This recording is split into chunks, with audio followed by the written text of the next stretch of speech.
আসসালামু আলাইকুম। আজকে চলতেছে পৌষ মাসের 13 থেকে 14, মনে হয় 13 তারিখ না 14 তারিখ, আমার ঠিক খেয়াল নাই। মনে হচ্ছে 13 নাহলে 14, দুইটাতে একটা হবে। কিন্তু আজকের দিনটা এত পরিমাণে ঠান্ডা, সকালের দিকে ঠান্ডা একটু কম থাকে, কুয়াশা থাকে, আর বিকাল হলে আস্তে আস্তে মাটির তল থেকে কিরকম জানি ঠান্ডা খালি উপরেই উঠে, মানে হাত পা ঠান্ডা হয়ে যায়। আমরা সাধারণ মানুষ, পায়ের ভিতরে জুতো আছে, তারপরও শরীরে কাপড় আছে, তারপরও গিয়ে যদি আমাদের এত পরিমাণ ঠান্ডা লাগে, এখন পশু পাখির কি অবস্থা হয় আপনি একটু চিন্তা করে দেখেন।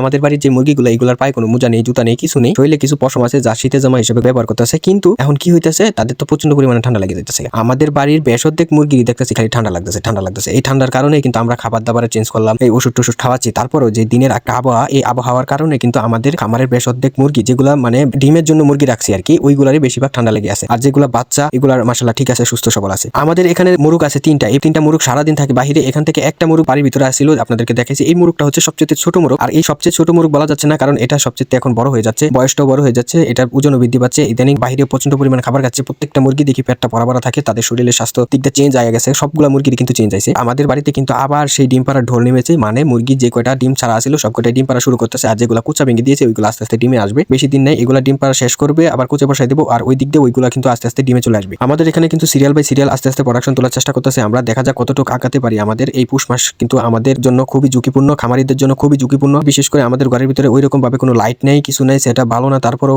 মোটামুটি লেভেলের শীতের জন্য খুব চেষ্টা করতেছি, যতটুকু সম্ভব পরিমাণ আমরা চেষ্টা করতেছি যে খামারের ঘরটা আছে, ঘরটার ভিতরে সুন্দর করে সেট আপ করার জন্য, যাতে মুরগি ঠান্ডা না লাগে। তারপরও দেখতেছি যে মুরগির হালকা পাতলা ঠান্ডা লাগেই আছে। তো এই সামনে 2 মাস আছে, এই 2 মাসের ভিতরে প্রচন্ড পরিমাণ শীত পড়বো। এর জন্য আমাদের খুবই সাবধানে থাকতে হবে। যারা নতুন খামারি আছেন তারা অবশ্যই সাবধানে থাকবেন, কারণ এই সময় কিন্তু ভাইরাস আক্রমণ করে, বেশি ঠান্ডা লাগে, মুরগির খামারের সমস্যা হয়, খামারে বিভিন্ন ধরনের রোগে আক্রান্ত করে, বাচ্চাগুলাকে বড়গুলাকে সব ছাড় নাই, কিন্তু এই সময়টাতে কোনো ছাড় দেওয়া হয় না। এর জন্য আমাদের প্রত্যেকটা মানুষের দরকার সাবধানতার সাথে কাজ করা, মানে সাবধান থাকতে হবে। আর এদিকে আমাদের শুধু মুরগি নয়, আমাদের কবুতরগুলোও কিন্তু ঠান্ডা লেগে আছে। কবুতরগুলোকে ভালোভাবে সেফটি দিয়ে রাখতেছি, তারপরেও দেখতেছি কবুতরে ঠান্ডা লেগে আছে। যতই বলি না কেন, মানুষ কিন্তু ইচ্ছা করলেই কিন্তু গরম হয়ে যেতে পারে, যেরকম ঘরের ভিতরে যায়, কম্বল থাকে, লেপ থাকে, কিন্তু মুরগি তো এরকম নাই, কোনো মতে থাকে আর কি ওরা। তারপরও আমি চেষ্টা করতেছি তাদের ঠান্ডা থেকে দূরে রাখার জন্য। তারপরও দেখি কয়েকটার ভিতরে ঠান্ডা লেগে আছে, ঠান্ডা কমতেছে না। তো এই ঠান্ডার কারণে কিন্তু প্রচন্ড পরিমাণে ভয়। আমরা কি করছি, আগে ভ্যাকসিন করাই দিয়েছিলাম কিছুদিন আগে, 1 মাস বা 1.5 মাস আগে আমরা ভ্যাকসিন করাই দিয়েছিলাম। এই 1.5 মাস আগে ভ্যাকসিন করানোর ফলে আমাদের যে মুরগির রোগ প্রতিরোধ ক্ষমতাটা একটু বাড়ছে। আমরা লক্ষ্য করে দেখলাম যে রোগ প্রতিরোধ ক্ষমতা বেড়ে গেছে। ঠান্ডা লাগলেও ওই রকম ভাবে ঠান্ডাটা কাবু করতে পারতেছে না, কিন্তু ঠান্ডা লাগে কিন্তু কাবু করতে পারে না। আর অন্য মুরগি আশেপাশে চারিদিকে দেখতেছি বিভিন্ন ভাইরাসে আক্রমণ করেছে, এবং তাদেরকে ভাইরাসে কাবু করতে পারে, ঠান্ডা কাবু করতে পারে, কিন্তু আমাদের মুরগি মাশাআল্লাহ ঠান্ডায় সেরকম কাবু করতে পারে না। আর আমাদের এখানে কিন্তু আপনারা দেখেছেন যে মাশাআল্লাহ কত সুন্দর 2টা বাচ্চা আমি রেসারের বড় করছিলাম। এই 2টা বাচ্চাও আপনাদেরকে দেখাইছি। আমাদের এখানে রয়েছে কবুতর, এটাও দেখাচ্ছি। আমাদের যে ঘরের ভিতরে আছে ওইখানে কিন্তু 2 জোড়া কবুতর আছে। ওখানে দেখছেন যে সবজি 1 জোড়া আর রেড চেকার 1 জোড়া। সবজি যে জোড়াটা আছে এই জোড়াটার ভিতরে কিন্তু আমাদের একটা বাচ্চা রয়েছে, আর রেড চেকার